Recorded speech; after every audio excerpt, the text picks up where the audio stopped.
please tell me how you felt about your financial situation before you started wealth coaching.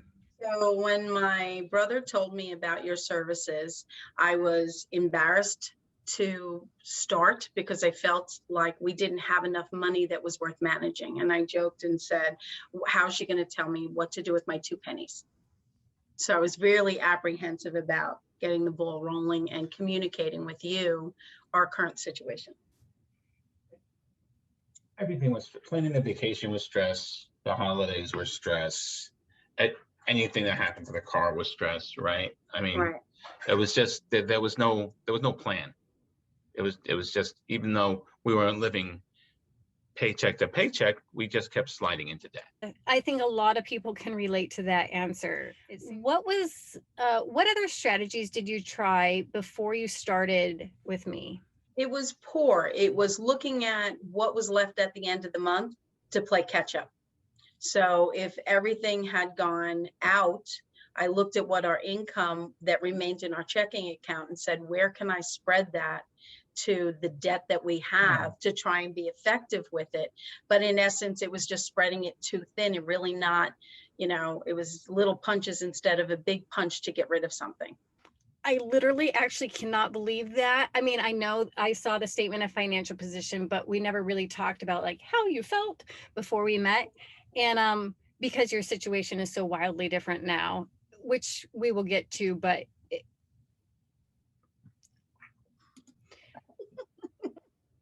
okay, so what did you think you needed to be successful before you started?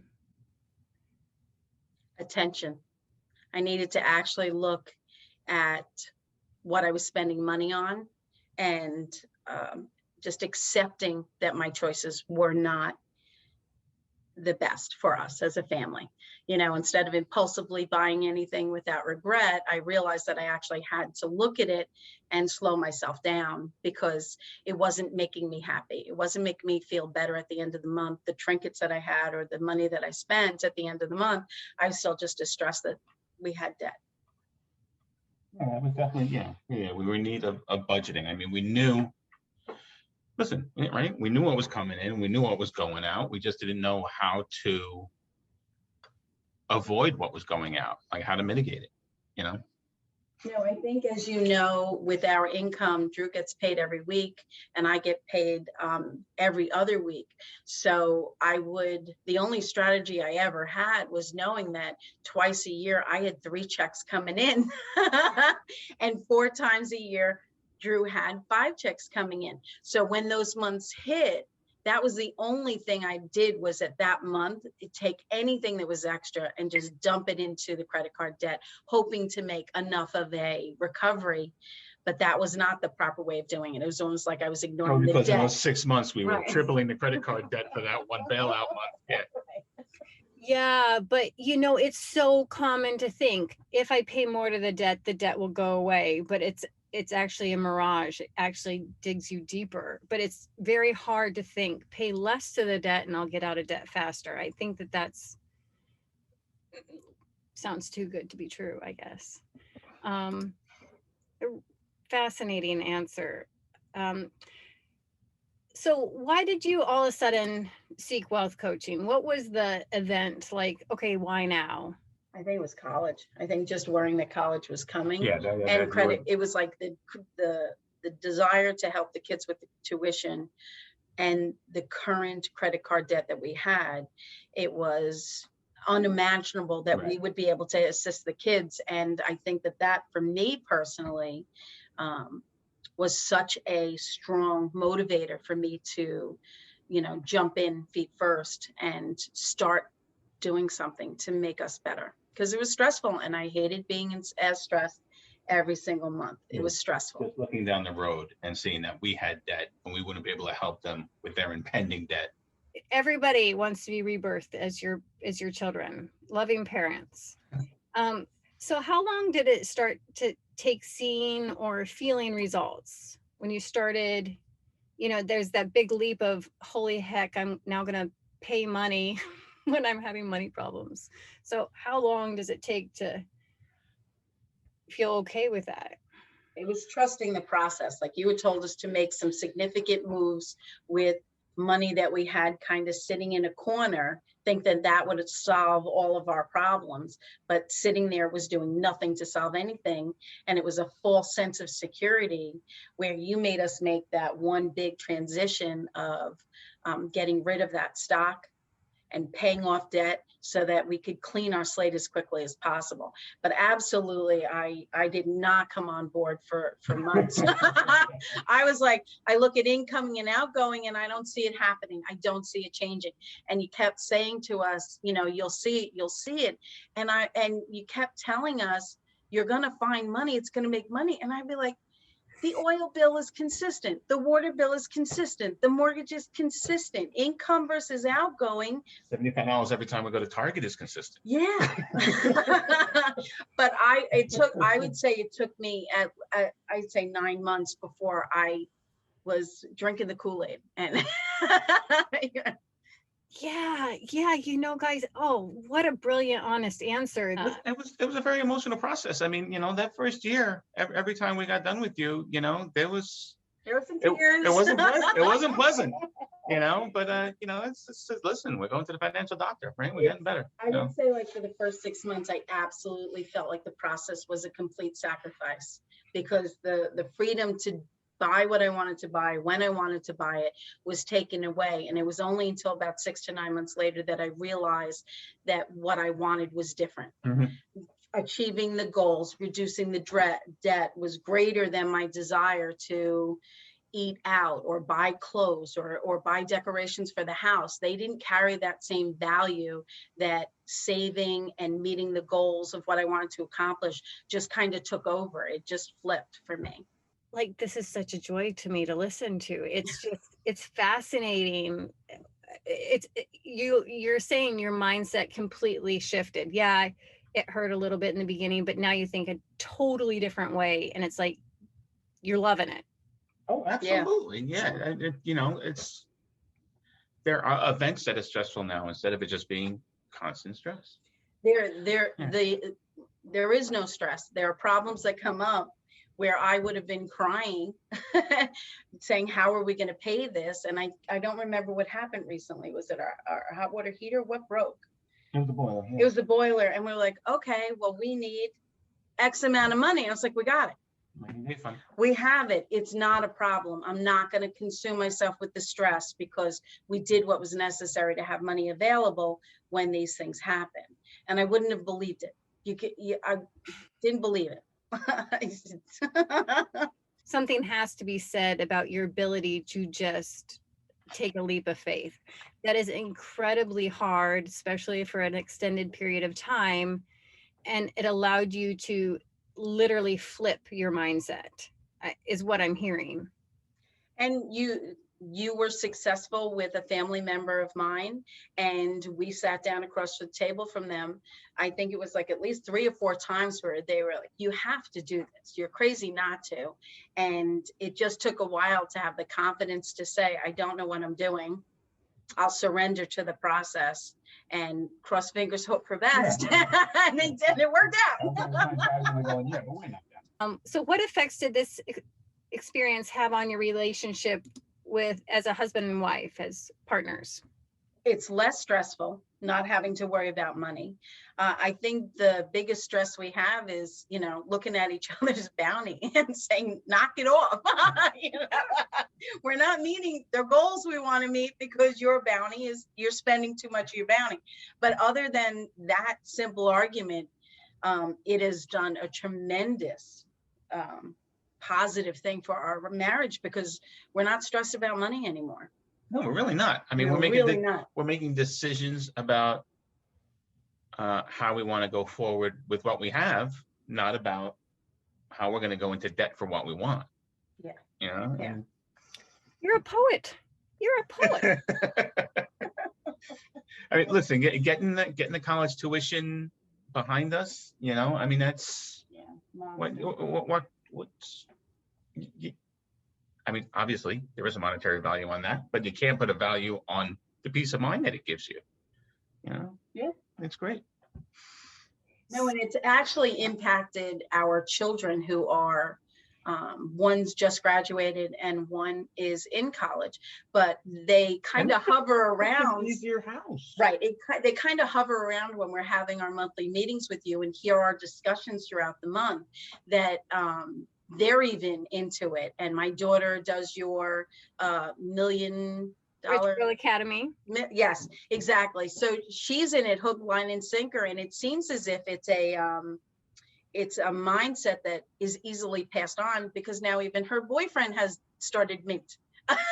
You know, so it's a culture change in the household about understanding and not being afraid of money, which if you talked to us 5 years ago, I was always crying about money, and now I'm not. Now I'm not.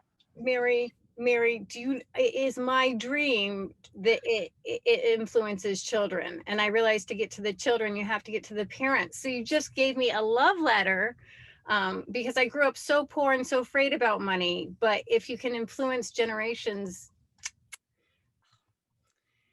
Yeah, no, it's definitely had a positive impact on the kids, especially Emily starting her first job and not wanting to make, or hearing about the mistakes that I made in my early 20s and Drew made, and the poor choices we made, you know, and saying something as simple as, we thought we'd figure it out by the time we went to college, and we didn't. So now we're working extra hard to meet that goal, where if you have the right mindset from day one, you're not going to have to work as hard as we did to accomplish the goal. Mm-hmm. It's just going to happen for you if you're paying attention that early on. We started in our late 40s, you know, our very late 40s to get this stuff together. And I just think to myself, what we could have done had we not been frightened of the process when we were 25, or introduced to that process when we were younger. Right.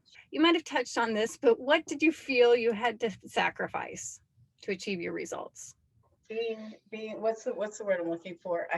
You had to know what I was spending. I had to lose all of my autonomy. Yes, exactly. Not just that, but behind the curtain. You didn't know what was spending behind the curtain. And now with everything being on Mint, there's no hiding any spending. So for me, that was like. So how did you feel during the process? Fun, hard, easy, enjoyable, drudgery? Everything you just said. And depending on the month, as we've gotten further along, if you anticipate what you want in the budget, it will then make you feel proud that you didn't forget anything, you don't see red, you know. So there was a lot of times that we would have conversations. It's like, we have to put it off to next month's budget. It's not on my list. I know we can afford it. I know we could do it, but I don't want to do it, right? How many times would I say, not this month, give me 15 days. We'll put it in the budget for next month and spend it.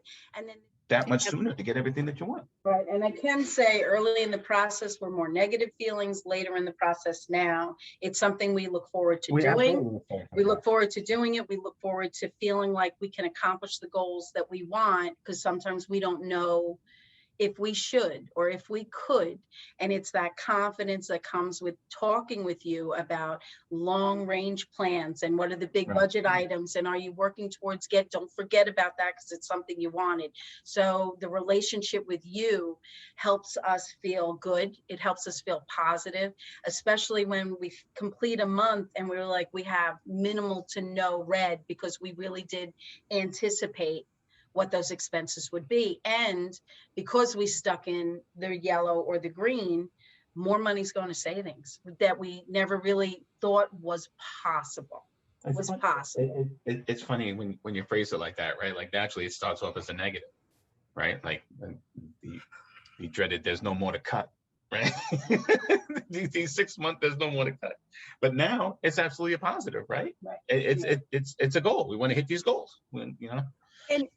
And that, like, did we change jobs?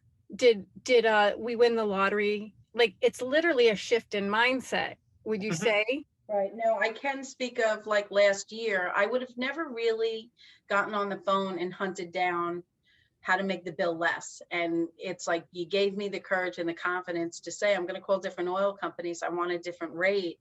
And losing a good company was worth the risk of saying, I found a better rate. I hate to leave you, but this is a rate. And it took, like we were talking about it, 1 hour's worth of work on the phone saved me $800 because they were willing to, I stayed with the same company. They were willing to take the rate. And even though it wasn't a reputable company that was offering the less, they still were willing to give us that rate. But it was that mindset of, you just investigate. There's magic money. If you just got to go look for it, you'll find it. And it's true. I don't believe it. Every month, I think at 1.2 years in, I was like, there's no more magic to find. There's nothing more to find. And then you prove us wrong, you know, at least every other month, where I'm like, yeah, that's lower. You know, that can go, you know. And I would have put money on it. There's no way I would have bet $1 million if I would have given up as much of the TV. Right? That's crazy. How much because it's not worth it. It's not giving me joy, the TV. But what's giving me joy is that I can walk away and say both of my kids got their undergraduate degrees completely covered. Right. Well, what would you be doing? Right? You'd be sitting in front of the TV stressing about college. Yes. Let's not sit in front of the TV, pay off college. And you still have a TV, right? It's not like you got rid of the TV and you're living on. Oh, no, not at all. But she's, yeah, I mean, just all of the. I think that that's like a lifestyle thing, is that you're Absolutely. stressed about money. So you resort to an area of comfort. And for me, it was TV and movies. So instead of thinking about money or making changes that were necessary, I just kind of lost myself in the TV and pretended as if those weren't real problems when they were. And now it's funny because now that they're not problems, I don't watch TV that much. So what were your results? If you can, like, or how much did your net worth increase, or some kind of tangible something, so the listener can be like, okay, I understand what they got and about how long it took. Just in terms of monthly income, right? We went from every month 30% in debt to. I don't know what that means. That means Yeah, overspending your income. Yeah, right. And if we made 10, we spent 13, Right. and Yeah. now it's. We're putting away that money. The opposite. And now it's flipped. It's the Yeah. opposite. Yeah. Yeah. You know, just simply the fact that we had minimal amounts of money saved for my daughter's college, and she went 4.5 years, and there's not one bill from that. And my son already 2 years in, and currently we already have 1.5 more years already saved. So anything that we make now until then is just, it's waiting to pay for it. So so the debt is gone. There's no credit card debt, which was huge. Yeah. And we have the opportunity to get whatever we want. Right. We're going on vacations. We're not denying ourselves. We're choosing, you know, what if we want something, we plan for it and we get it. And it hasn't been a strain or a stress, and you don't feel a sense of like you're missing out. Like, I want something, but I can't have it. I don't have that sensation anymore. And the dread too, right? Of like, oh, what are we going to do if this happens? What are we going to do if this happens? Yeah, the car. My daughter got a job. She Right. needed a car. We went out and got a car. Yeah, that was crazy. There was no debt. And that was crazy too, because the money we spent on the car came from the tuition money we saved. And I think, honestly, it was like less than 2 months and we didn't even know we bought the car. Like, it was just because we went from And we got a dog. stressing about paying tuition to, we'll throw that away because we know we're going to be able to make the tuition back. Right? Because we were like, how are we going to do this? And I think it took me 30 minutes of like, oh my gosh, we have to spend this money because she has to commute, to, okay, that's spent. Now let's work on saving it. And it was built up before I could blink my eye. I was like, all right, well, will you have that money back already? Yeah. Which 3-4 years ago, I would have never believed. Would you agree with the statement that wealth is a mind game? Absolutely. Absolutely. Absolutely. Yeah, it really, and you guys know how to think rich. And that's why with the same jobs, you can put 2 kids through college with no debt. um, and buy them a car and go on a vacation. Yeah, you definitely say it's a mind game, and you're right. By minting and just constantly looking at the money and making appropriate decisions based on where you're at, with that constant sense of, if I'm spending too much, I'm not getting what I want. I'm not getting what I It's want. just your choice, right? Yeah. It's like, I'll make a choice right now. What are you gonna want? Are you gonna want this, or are you gonna want the stress at the end of the week? So last question, why do you guys think you were so successful? The thought process worked. We did the time, we did the action steps, we set goals, we started meeting them. When we met goals, it got us excited to set new goals. Yeah. And mint. It Simple worked. goals, for sure. Yeah, it definitely, you see a little success and you get a taste of it and you're like, I want more success. I made it through a couple of months and I'm not stressed at all and I got what I wanted. I want more. I'm gonna stick with the program. I'm gonna stay dedicated to it to accomplish the goals. And I found out that through more and more time that I didn't feel I was being deprived, which is what I thought the initial process would do. And I don't feel deprived at all. Because you see that happen where you're like, oh, maybe we can get out of this, right? And then it's like, we are going to get out of this. Well, maybe we can build this, and right, and through the process, right, you go from essentially like, you go from being a victim to being empowered, right? It's our money now.